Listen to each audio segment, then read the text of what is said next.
Good evening. Welcome to our program this evening. I am Cindy Dave, Director. Braxton Nelson is my intern. He is going to be with us again this summer, and I am so blessed to have him here because he just manages and he knows how things roll around here, and I can be gone and I don't think twice and I don't look back. He knows what to do.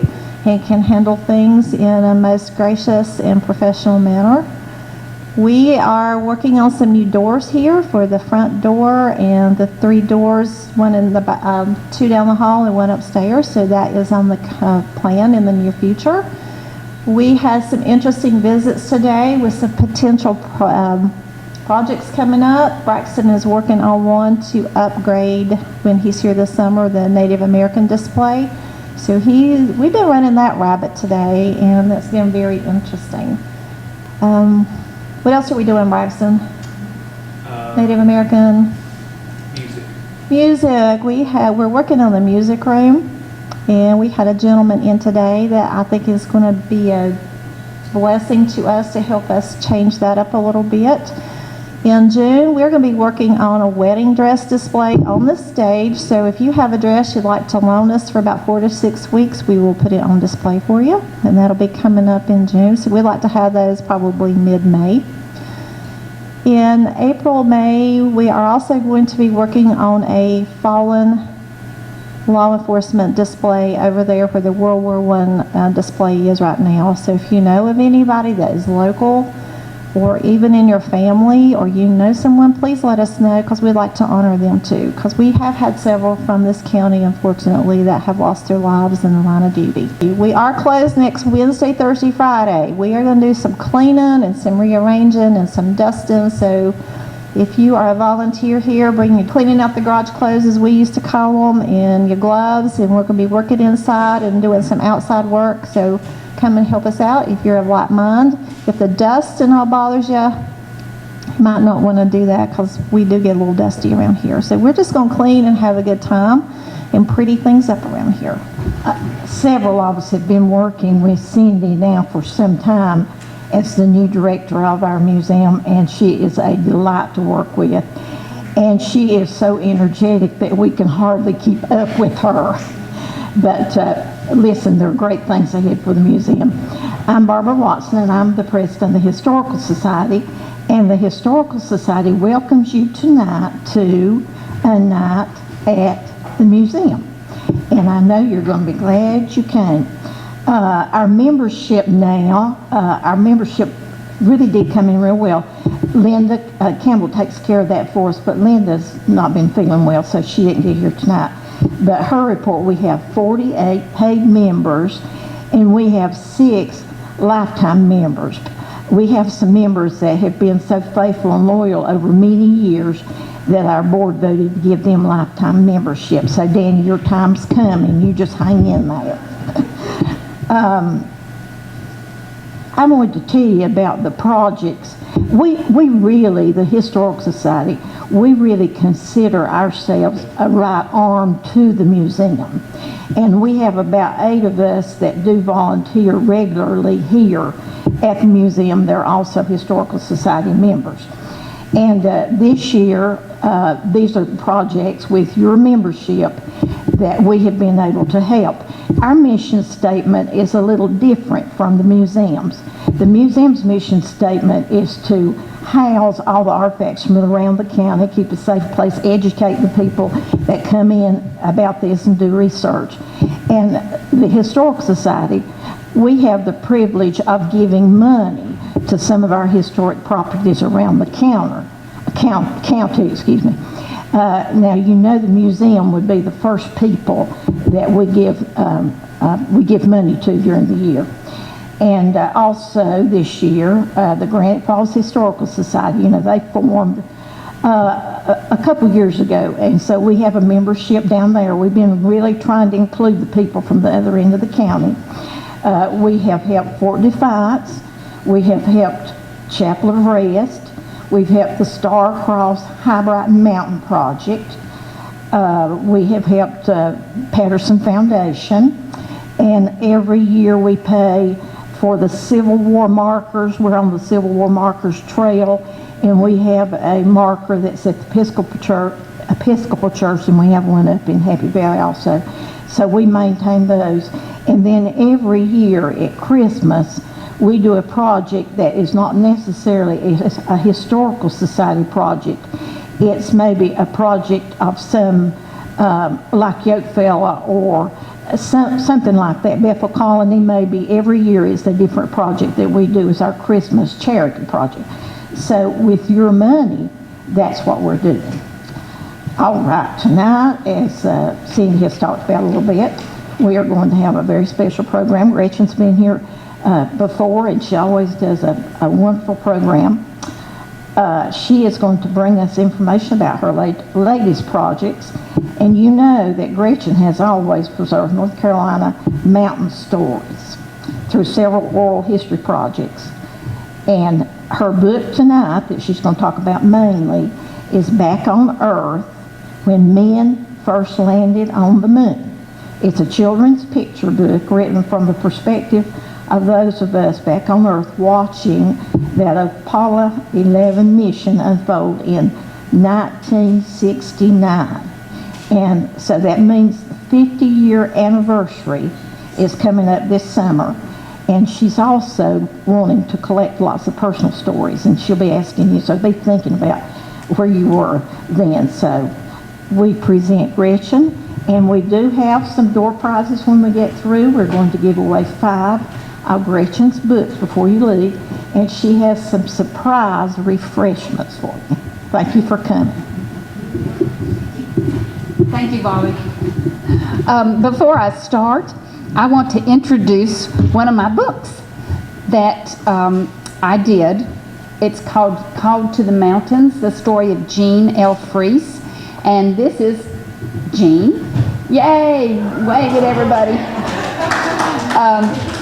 She's living with me for a couple weeks. She's a guest in my home, and my husband and I. And she has added to this book just all kinds of stories that I'm thinking, why didn't you tell me that for this? But anyway, she's my mother's cousin, and she asked me to preserve her story about the Salvation Army, her life in the Salvation Army. So I've learned an awful lot about Salvation Army, and she's helped me with my Bible lessons, and we just had a good time together. So thank you. But tonight I'm here to talk about Back on Earth. I'm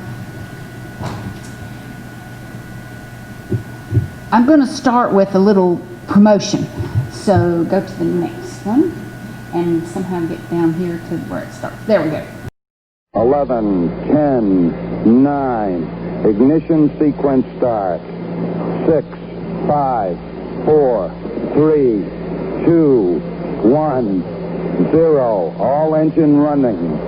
Liftoff. We have a liftoff.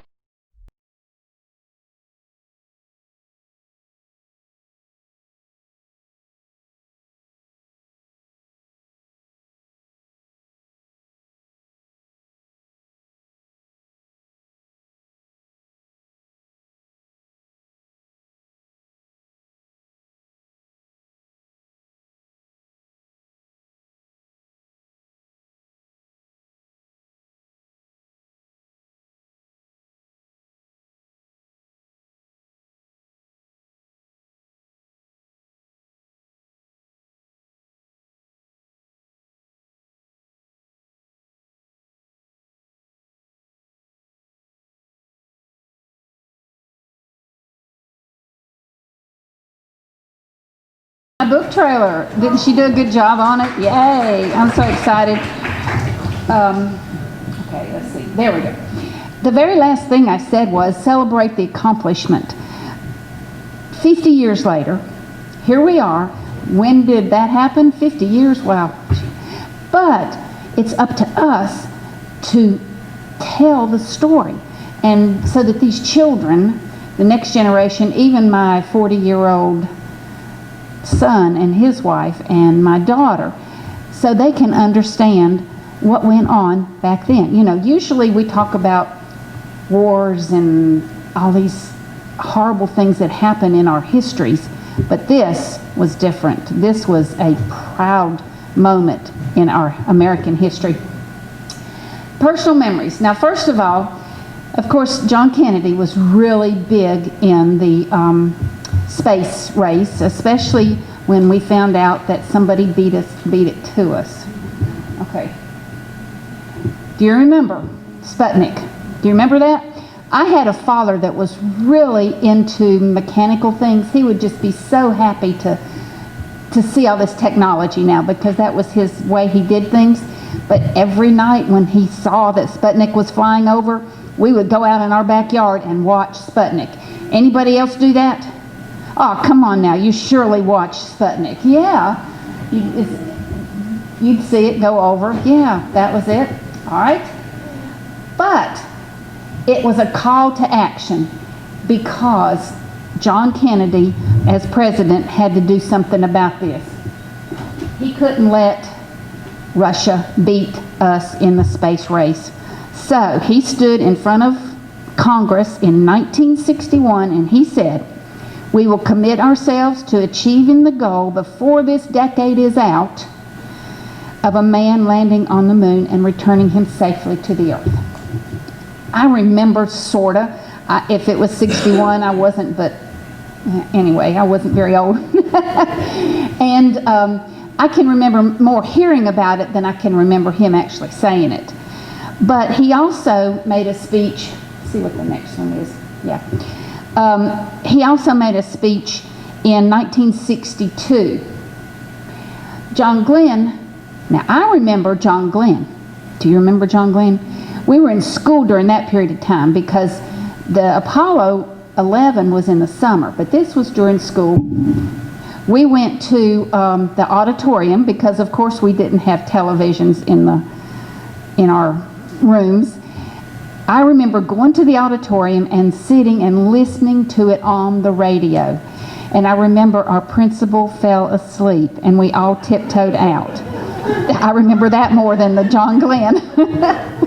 But anyway, do you remember John Glenn when he orbited? And that went on. Did your schools let you participate like that? Or was it just you heard about it? Do you remember? Yeah. All right. President Kennedy went to Rice University and he spoke. And I don't like to read a lot of stuff, but I think this is very important. This is John Kennedy speaking. "We set sail on this new sea because there is not new knowledge to be gained, new rights to be won. They must be won and used for the progress of all people. For space science, like nuclear science and all technology, has no conscience of its own. Whether it will be a force for good or ill depends on man. And only if the United States occupies a position of preeminence can we help decide whether this new ocean will be a sea of peace or a new terrifying theater of war." Wow. Kennedy saw right then it had to be the peace. It had to be. All right. "I do not say that we should or will go unprotected against this hostile misuse of space, any more than we go unprotected on the hostile use of land or sea. But I do say that space can be explored and mastered without feeding the fires of war, without repeating the mistakes that man has made in extending his around the globe of ours. There's no strife, no prejudice, no national conflict in outer space as yet. The hazards are hostile to us all. Its conquest deserves the best of all mankind, and its opportunity for peaceful cooperation may never come again. We choose to go to the moon. We choose to go to the moon. We choose to go to the moon. Said it 3 times. In this decade, and do the things because they are not easy, but because they are hard. Because that goal will serve to organize and measure the best of our energies and skills, because that challenge is one that we are willing to accept, one that we are unwilling to postpone, and one that we intend to win, and the others too. Wow, that's John Kennedy giving us the lecture about why we are in this space race. And then, of course, in 1964, after Kennedy was assassinated, we had the tragedy, assassination tragedy, November 63, January 64, it blew up, and Gus Grissom, that he was the only one I remembered off the top of my head, but 3 astronauts were killed, and that sort of brought us back down and reminded us that this is a horrible thing, you know, if something happens. So, okay, now, so July 1969. What is your story in July 1969? I lived in Boone. And how many lived here in Lenoir? Okay. Where did you live? And you were in Florida, weren't you? Right. Yeah, he was near it. You went to it on, okay. Were you this? Click the next one. Thousands pack into the cake just to say, I saw it. Were you one of them? I lived there. You lived there. I worked for a newspaper, Okay.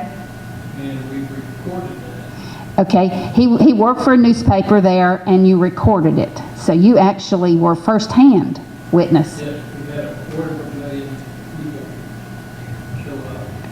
Yeah, 250,000. Huh. I won an international newspaper marketing and advertising trophy for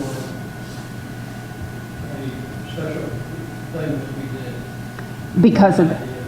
Wow. And, Great. as a result, what we did was we said, people are here and traveled a long way because they wanted to be an eyewitness to history. Yeah. So, but that gave me the thought that they probably want to record that too. So we sold signatures for $1 a name. And it took up 4 or 5 pages, just real small type. Wow. And they can come in and have it notarized. That they were there. Proof that they were there. I would love for people to see, to show that they got that. Oh, how interesting. All right, if it wasn't that, maybe this. Yeah. Maybe you were walking down the street and looked in the windows of the televisions. Remember how they used to line all the TVs up and everything was turned to the same station? To that. Or was it this? Now don't change yet, because I want you to look at this. I want you to study that picture. Was that you sitting there? Right? Right now. Here we are in a new generation. I saw this week. And here the little girl and the grandpa says, in the old days, your grandma and I watched TV with rabbit ears. Okay, you know, we know, if I said rabbit ears, you knew exactly what I was talking about. This generation is so far removed that they have no idea, except unless we tell them. Unless we tell them. All right, what I did, I went around, Gretchen, since you have that picture up there, on that night, we had 4 young children, all born in Cocoa. And we opened up the couch, yeah, and our entire family sat there all night, not sleeping, watching that clip off. Even though it was outside our door, you could see it better there. yeah. How cool is It's kind that? of like watching football games. Yeah. By the way, this is Dick Mitchell. He lives here in Lenoir now. You were with the Lenoir News Topic, weren't you, for a while? Okay. Alrighty. So what I did, I went around to different people and I said, well, what did you do? And they got to talking, and one guy told me that he used to take his father's thermos jug and put it on his back and pretend like he was an astronaut with the air tanks. And then I had a friend, and it's not up here because this is a children's book, but she said the night that the Apollo 11 landed, when they were on the moon, every time they said, like, I think it was Roger, every time they'd say Roger or some other Q word like that, they would all take a drink, you know. And so by the end of the night, they didn't care. But that's not in the children's book. But different things that people said that they did. That's what I sort of into. What changed? One of the things was what you have today is the tang, Do you remember how that came out? Because that's what the spaceman drank. Yeah, we learned that. Okay. Alrighty, flip it. Finally, they're there. All right, they're on. I saved this. I'm so proud of myself. I was cleaning out the other day, and I ran across the ones I had saved, and there it is. They're walking on the moon. Tell me what's the first thing Neil Armstrong said. Let's all do it together. That's one small step for mankind. One giant leap for mankind. One small step for man. Except that's not what he really said. Flip it. Whoop, back up. Flip it there. Did it not come out? It should have come out. Well, there it is. There it is. And I listened to it, I read the controversy, because when he got back to Earth, he said, that's not what I said. He said, that's one small step for a man and one giant leap for mankind. But the word a, I listened to it and listened to it and listened to it, and I never heard him say a, but he says he did. But anyway, so that's the controversy on that. He was supposed to say, that's one large step for man. Oh, really? But he's... One small step for man. That's backwards. Yeah. I like that backwards. I like that better. Yeah, whatever he said, they said. Yeah. Okay. So, I looked through all the different newspapers, and by the way, the Lenoir News Topics bound copies of all the past are here in the museum, and we dug out the one for 1969, and it's for you to look through and read. But different articles I found. Moon landing will benefit science. We already know that. Microwaves and all these other things that were invented because of it. But then I found this where Apollo astronauts shape fashions. So they would get these, I don't know, anyway. But look at this one. Look at this detail. The moonwalk cut crime. Because why? Yeah, everybody was watching TV. Yeah, so, all right. Moon feat draws world cheers. You know, the whole world. It wasn't just America. It was the whole entire world. Of course, some people were afraid it will split and fall on us. You know, I heard people say things like that. What else did they say?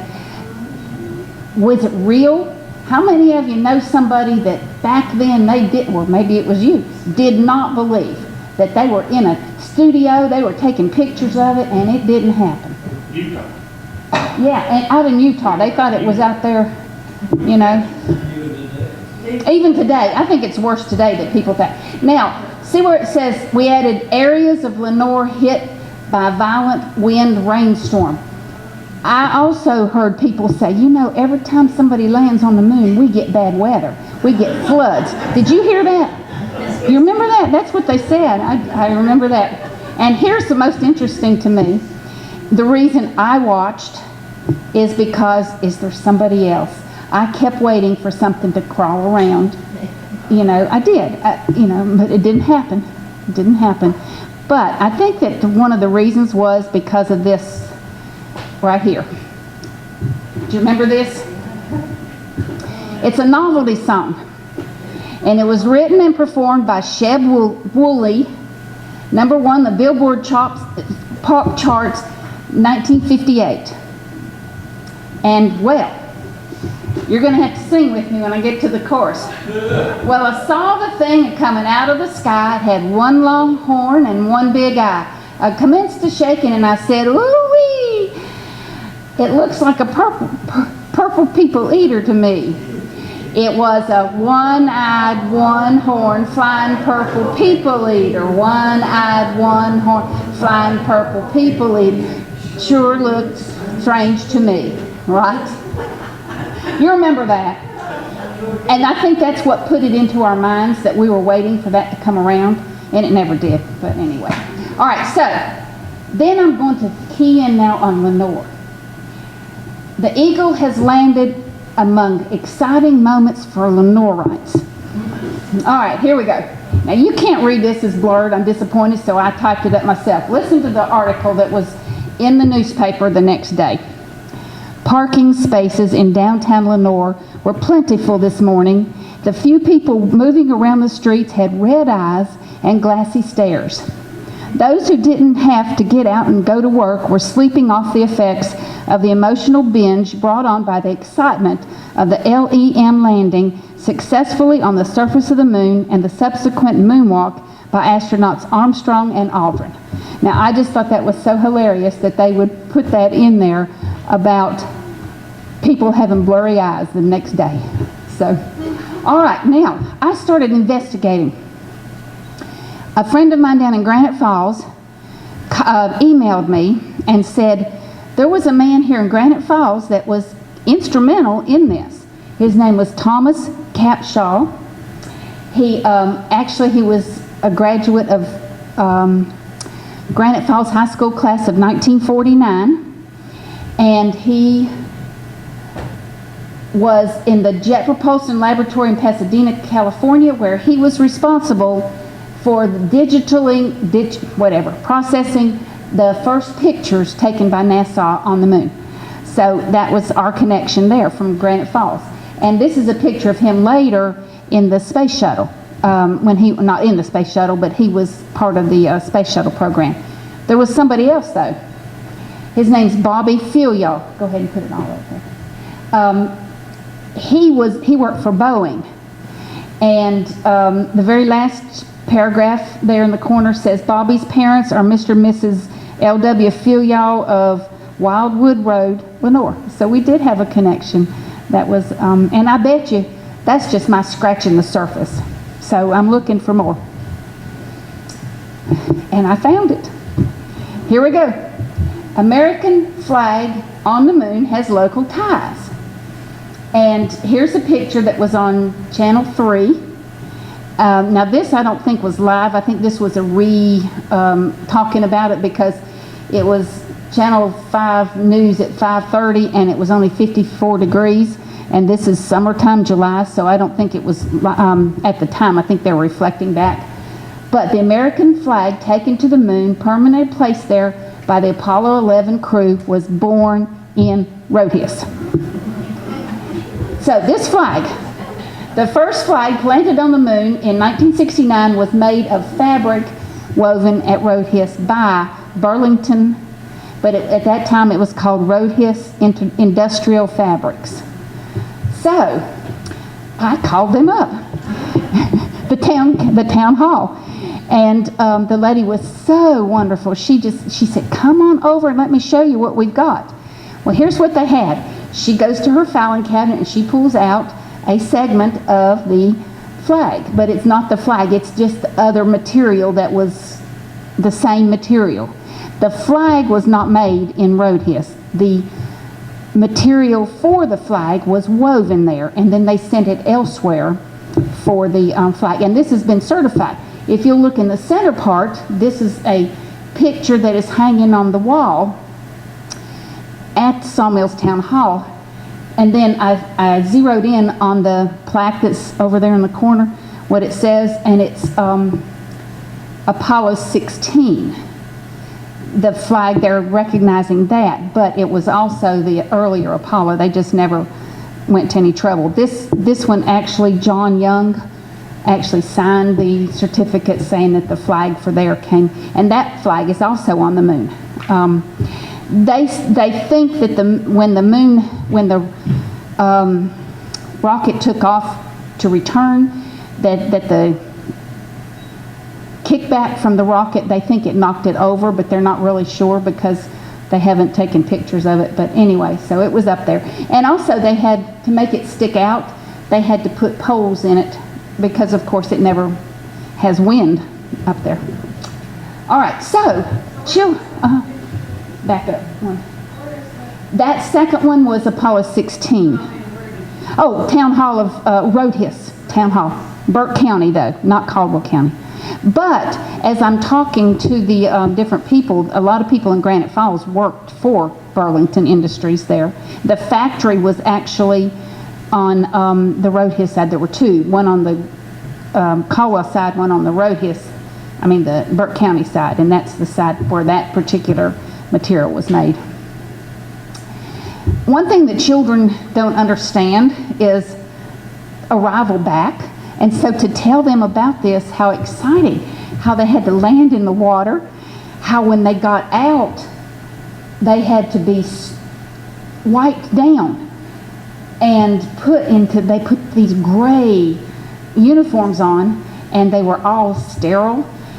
Now, you know, these guys, we understand, but there were doctors who came with them and never left their side, because what if they did have a germ and they didn't want to pass it on? So these guys gave their own lives essentially to do this program because they wanted to be part of it, or they wanted the success of the thing, and no germs brought back to us.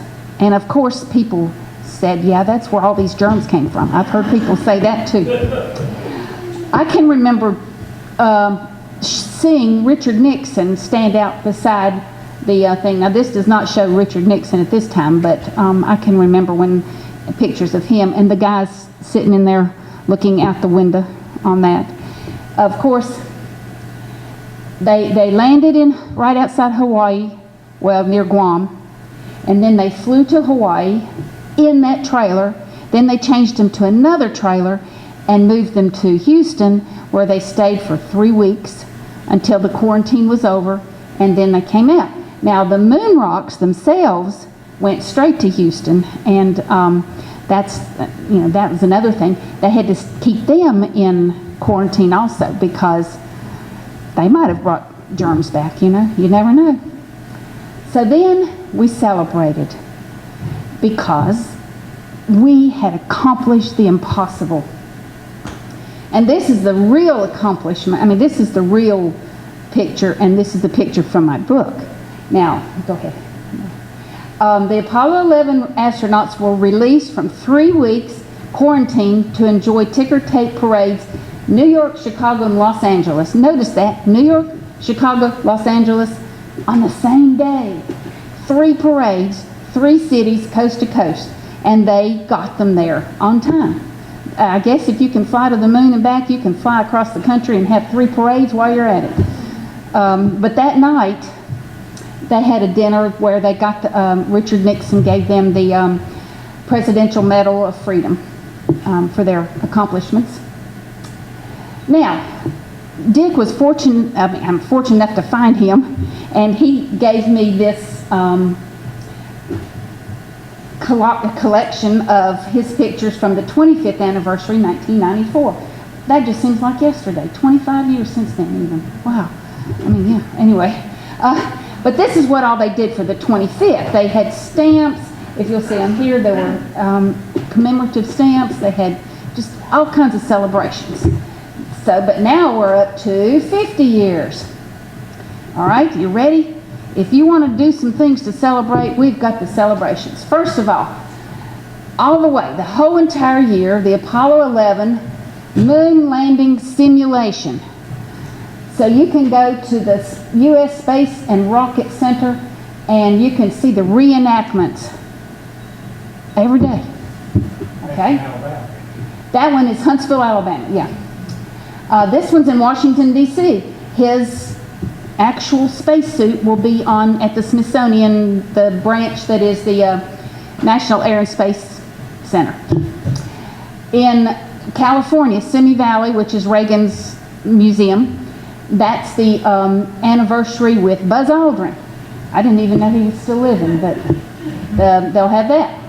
Then actually in Titusville, Florida, here's what they're doing. If you'll notice, the biggest one, July 15th, no, the 16th. It's sold out. You're already out of it. But the ones before that, the parade, you can go and be one of the 1 million people. When you said 250,000, I bet there'll be that many there too. Huntsville, Alabama, another parade, July 20th. This is the actual day of the shoot of when it went up. Parabolic flight simulator lunar gravity. You can simulate lunar gravity, and you can go do that. Okay, at NASA at the Kennedy Space Center, and then in Ohio at the birthplace of Neil Armstrong, they're going to dedicate that. And then Houston Space Center, they're going to have a gala at the Houston Space Center. You know, all these in celebration because they're looking to celebrate America's greatness. You know, back then, we were in Vietnam. We were fighting communism, Russia, and Russia was getting ahead of us with Sputnik, and you know, all that was going on, and we had civil rights issues. We had assassinations, 3 in a row. Life was just sad and depressing, and then all of a sudden we had the Apollo 11 and everything went right. Everything went right. So now what they want to do, this is a website. It's called Share Your Story website. And if all you got to do is go to it and you fill it in, and you tell, I remember when. And you tell them all about it, and they will they're collecting stories, exactly what we want to do. Now, here in Caldwell County, I'm working with 4th graders. It's called the Little Read, and they're going to be reading my book, Back on Earth, and one of the activities is to find somebody who remembers it, and to talk to them and get the stories. And they're going to hopefully make a little booklet of our own about the Caldwell County stories, about back in the time when it happened, back on Earth. Now, here's my final picture. I want you to study that a minute and see if you can figure out what that is. That was taken here in North Carolina when they were on the moon. You know where? Put that. Yep. Get your blue tickets out. Did anybody not get a blue ticket? That's right. Is there anyone here that did not get your blue ticket for the door prizes? All right. I'm going to let you pull one out. Okay. Last 2 numbers on your ticket. 93. Yay! And Gretchen has signed them. Yeah. She has all of them.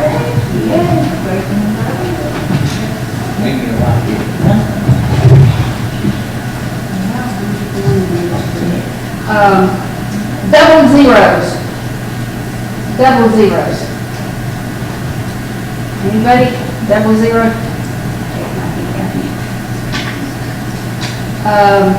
98. 98. The last two. Oh, yeah! I know we'll talk about it if I accept my book. You better take it.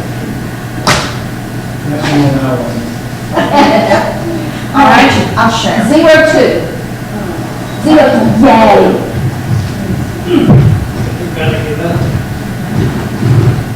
There you go. I'm so glad you did. We have 2 more. She needs 4. 99. Oh, that's me. 99. Whoa, yay! Okay. And while I'm at it, go ahead and I'll give it to you while I'm getting this last one. The last one is 03. Yay! The 99. Thank you. And the 03.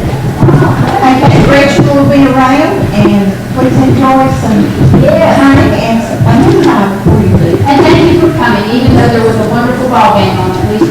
And you can get home in time for 2. Yeah. Thanks to Bobby Watson, the president of the Caldwell Historical Society, for this excellent presentation. Also, many thanks to Gretchen Griffith for her excellent presentation, and thanks Gretchen for all the photos that I have restored for your books. Please support our Caldwell Heritage Museum, 112 Vaden Street, Lenoir, North Carolina, 28645. Thank you.